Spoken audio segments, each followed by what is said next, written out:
Hi everyone, this is Corey, the Yeeper Lady at Superior Finds Reselling Adventures. So today we are going to wrap these Pyrex Milk Glass, small coffee cups, teacups. So these were sold in restaurants back in the day. I acquired a large box of them for $35. And so this lot is for 10. And the first thing we're going to do is cut this in half. Oops. It doesn't have to be pretty.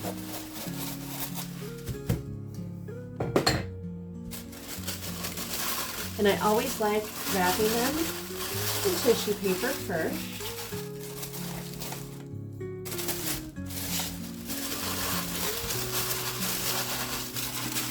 And this was an Etsy sale. So I am not using my eBay tissue paper. I'm just using regular non-brand tissue paper that I get from Amazon.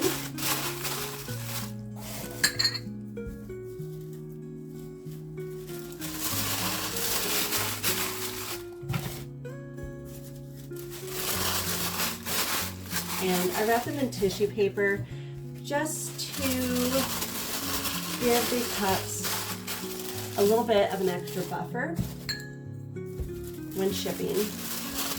And you can probably see, I don't know if you can see this, but it says Pyrex right here. Microwave safe, no stovetop. And I did also acquire some creamers and like little sugar bowls with this set as well. Now, I've received the whole box. I bought the whole box at a thrift store about 2 hours from me for $35. So 10 cups. The inventory amount was $5.40. So for this, $5.40. I sold these for $86, and that does include shipping. But it should not cost me over $15 to ship these. So the next thing we do, we get medium bubble wrap, and we always have the bubbles facing out.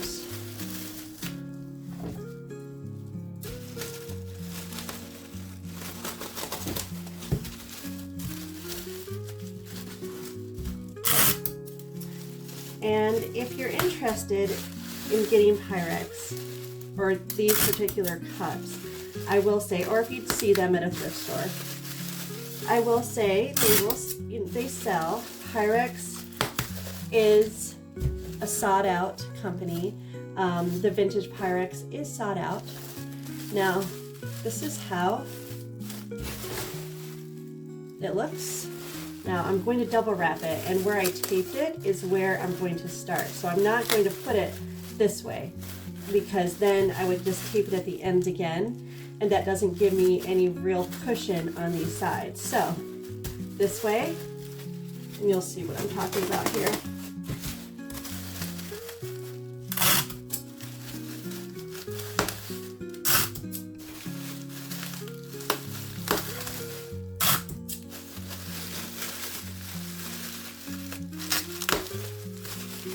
And there's your cushion.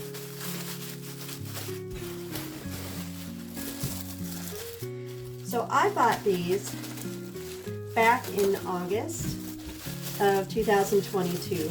So yeah, you can say that I have had these for a while. So yeah, like I said, they're not flying off the shelf. And I do store these in a box just with all of them. However, I'm not sure if I would do it again, because it still takes space and they do sit. I mean, this is over 2 years, so I would not pick these up again. The Milk Glass Pyrex is very, they made millions of it, right? They made millions of pieces, especially with cups. So that's what your competition is. You're looking at thousands and thousands of listings. You're not going to search very far to buy these, right? You're just going to Google it and it's going to give you a ton of listings right there. Oops. And that's something that you have to think about when you are reselling. How rare is the item and how desirable is the item. Now, I will make a nice profit from this, which I will probably let you all know the exact net amount in my next What's Sold video.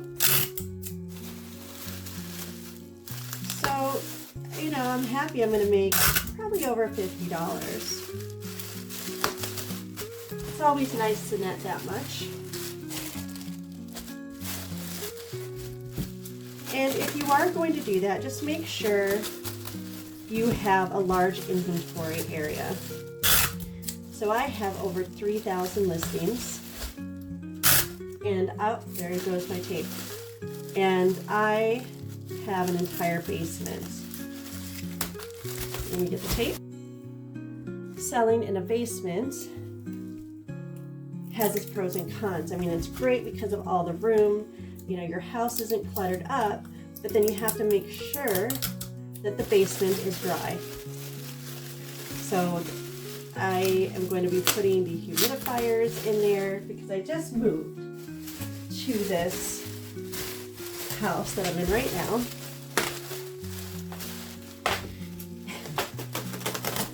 And I'm also getting some pallets as well, just to keep things off the ground a little bit, because you never know, just in case. You do want to keep your inventory safe, right? We're gonna move this. Here we go.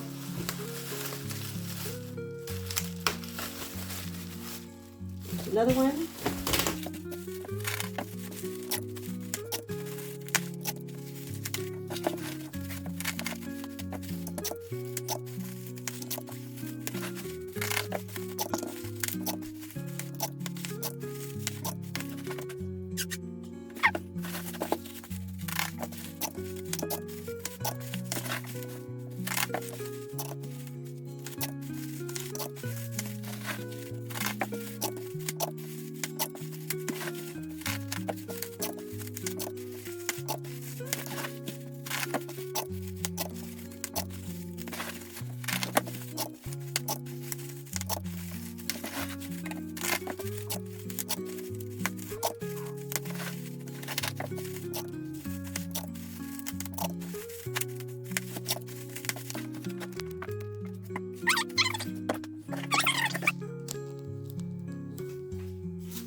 So now we have all of the cups wrapped. Now I'm not sure if I got a big enough box. This is a 16 by 12 by 8 box. These are my go-to boxes. So I'm just going to piece this together and see if I can stack them. Look at that. I need to retape this one. Sometimes I tape too quickly and the tape, okay, I just need to tape it one more time. And you know what? Yes, oops, here's another one.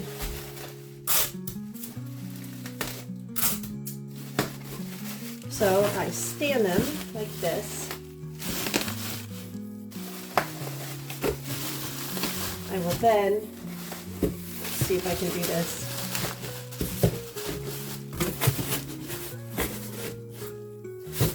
No. So this is a good example of what will not work. I could scrunch these in here, but that gives me no room for my other packing process. So what I'm going to do, I'm going to get a bigger box just so I can show you all the right way it should be done. If I did this and just kind of jammed them in here, because see, look, I can close the box, but look at this. It's not, they're right here and it's bulging a little. So this is just you asking for them to be broken. So let's not do that. Let me get another box and I'll be right back.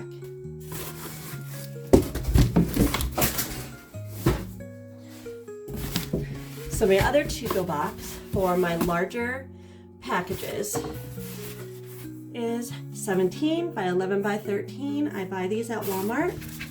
These are great. Now I do have to tape the sides right here because there's some flaps that, after I'm done here, this is just the finger flaps so you can hold the box better. So I used this box when I moved, and now I am just reusing it. There we go.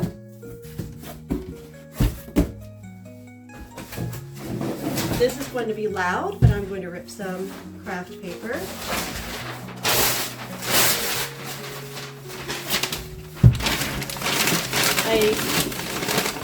I buy large rolls of craft paper, or if I have them, I use bags, brown paper bags. Make sure this has a little cushion on the bottom.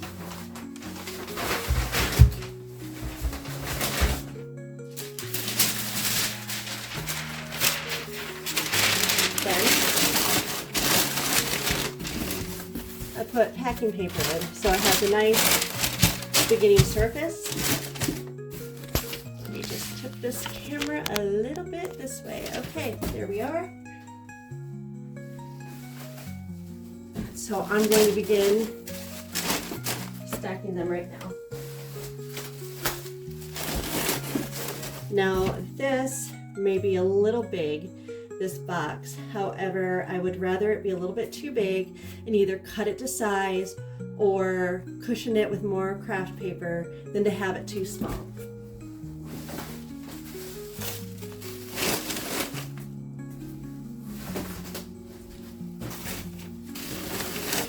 So, but I'm going to show you what I'm going to do next, and you'll see why I chose the larger box.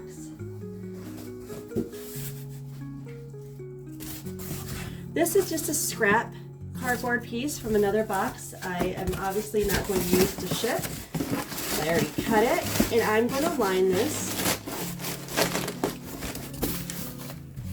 I don't know if you can see, but now this other cardboard acts as a buffer between the cups and the side of the box. I'm actually going to cut this.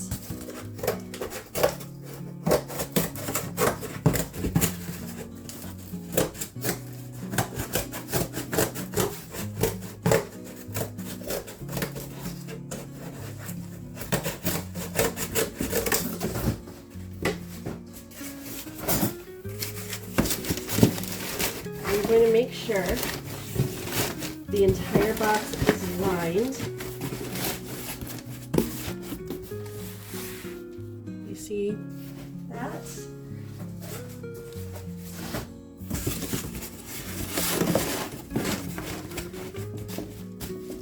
Now the next thing I do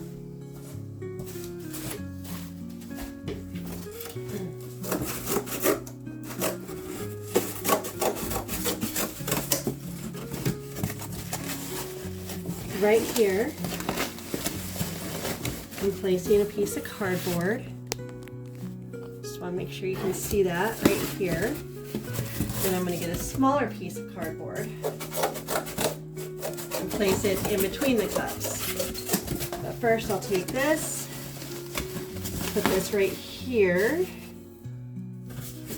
and I can place this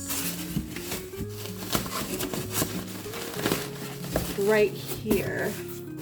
So this piece is all squared in. Okay.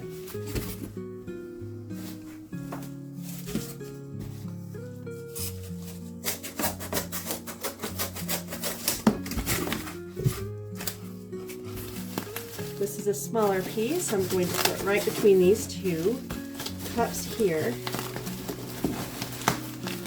Now I do go through a lot of cardboard this way. I get cardboard flats from online auctions when I purchase from there. So I save all my cardboard for this purpose. And I don't like cutting up boxes unless I know they're not going to be shippable boxes.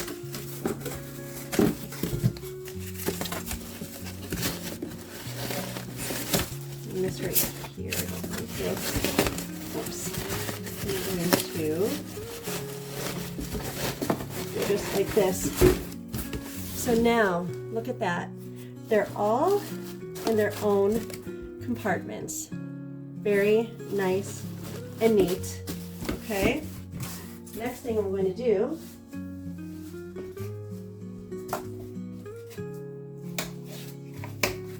take this piece of cardboard, put it right here. Because now down here I have 7 cups. So now I'm placing 3 more cups here,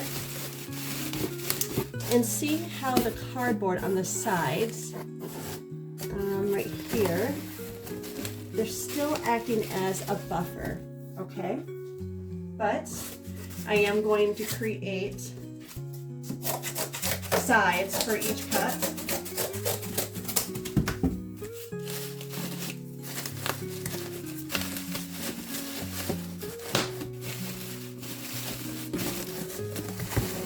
Okay, so we have a cup here, like that. We have one here, and this one is separated from the rest, but I think I want to find something for right here. You all can see that. What I'm going to do, I have some scrap packing material. I'm going to stuff it here on this side.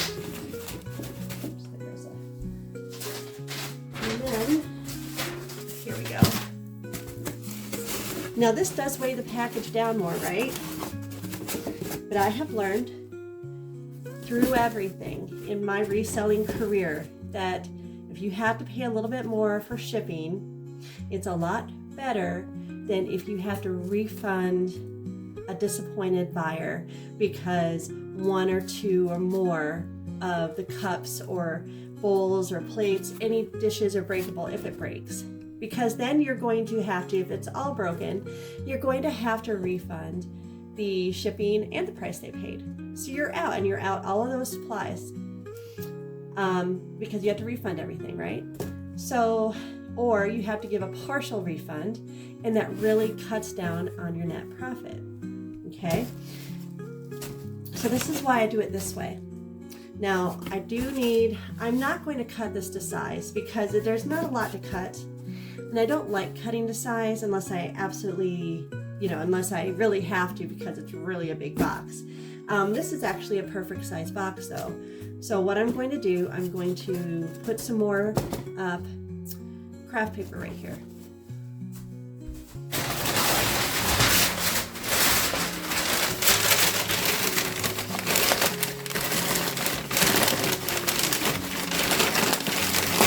I tuck it in. I'm going to add one more piece.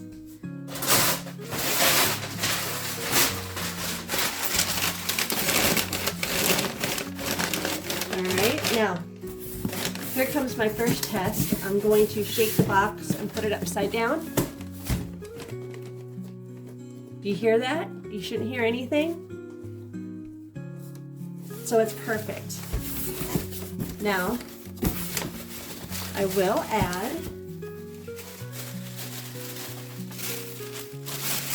tissue paper.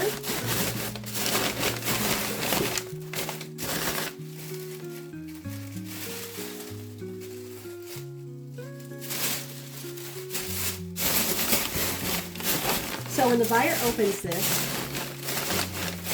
they're going to see the tissue paper. It's just a nice little extra thing I do, and I already have the tissue paper, so why not? This took one whole sheet because remember I cut it in half, so it doesn't really cost you anything to do that. Here we go. So I'm going to tape it.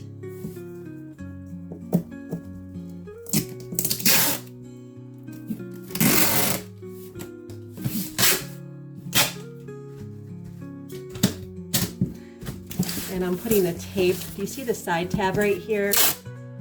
Just putting the tape on that.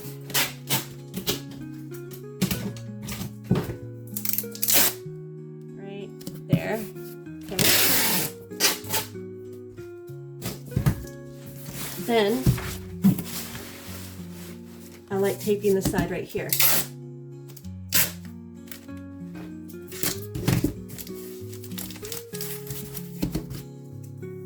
And of course, I'm going to tape the other side.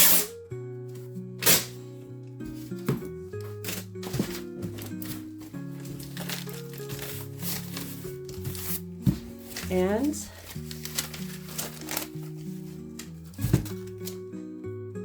fragile sticker goes here. And I'm going to put one that covers the little folds right there. And I'll do that to the other side. And the only thing that there's left to do is a label. So here we go. Thank you for watching this video. If you watched it all the way through and you like what you see, thank you so, so much. I do appreciate all of my viewers. Please like and subscribe, comment what you think, let me know what you want me to ship, or let me know if you want to see more videos. So, all right, I'll catch you on the next one.